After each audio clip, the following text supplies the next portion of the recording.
Hey guys, just a really quick little video from me relating to the new Bane mods that have been introduced via Baro this week, and the amount of craziness that has been created around that. Sometimes it just needs to be reiterated that just because a mod looks useless doesn't mean it is. Personally, I didn't realise the power of the standard Bane mods, something that I've actually had corrected in the last day or so while looking at the primed Bane mods. 30% and 55%, I know, they don't look like fantastic numbers, and I'm not going to go into the damage calculations just to show how good they are, because that gets ridiculously complex very, very quickly. So what I'm going to do is I'm going to show you in-game, in the simulacrum, just how powerful what these mods are. So let's take a bow that I use 3 elemental mods on. Let's take the Ratcacernos. Let's test this versus the Infested.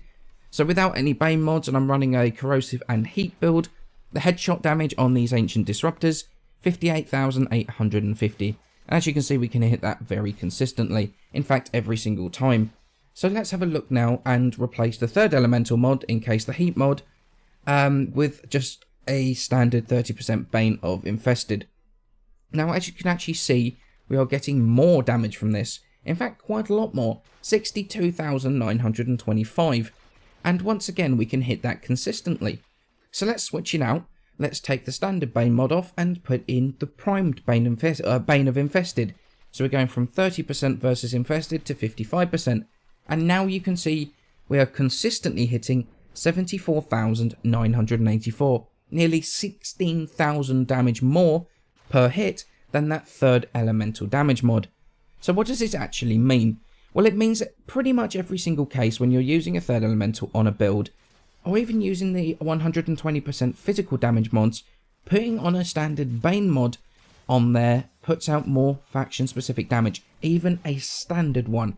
Now honestly, I'm going to admit I personally overlooked the Bane mods, thinking 30% not to be worth it, but now I will never use the 120% physical mods again, apart from maybe void missions. So things like the Telos Bolter, Bolter Prime, even the Dread, pretty much anything I use those 120% damage mods on, I'll be replacing those at least with a standard Bane mod, or even the Prime mod when available. Pretty much every straight elemental weapon will benefit from these mods, and often the V polarity from needing the extra former for the Prime mod can be used for another mod if you're planning on taking it into the Void, since currently there is no Bane of Corrupted, I guess would be called. Now, I'm not saying these mods are perfect. They are really designed for the min-maxers out there, since it really needs to be maxed to get the most out of it, much like the Prime Ravage on the Vakor Heck.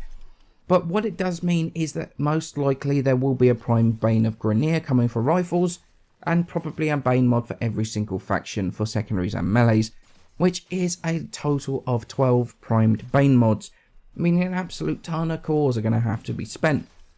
But what I am saying is that before writing things off as crap, and then spamming the hell out of region chat, causing problems for the mods, causing problems for the devs, we should take the time to check these mods out and work out how they are used, and whether they're any good or not, before completely losing the plot.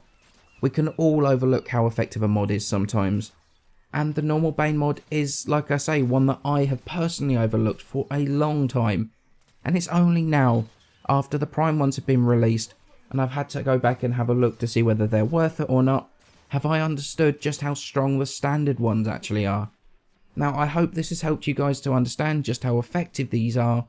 If anyone has any questions, feel free to put them in the description below, and I shall answer them as quickly as possible. And as always, many thanks for watching, and I shall see you in the next video.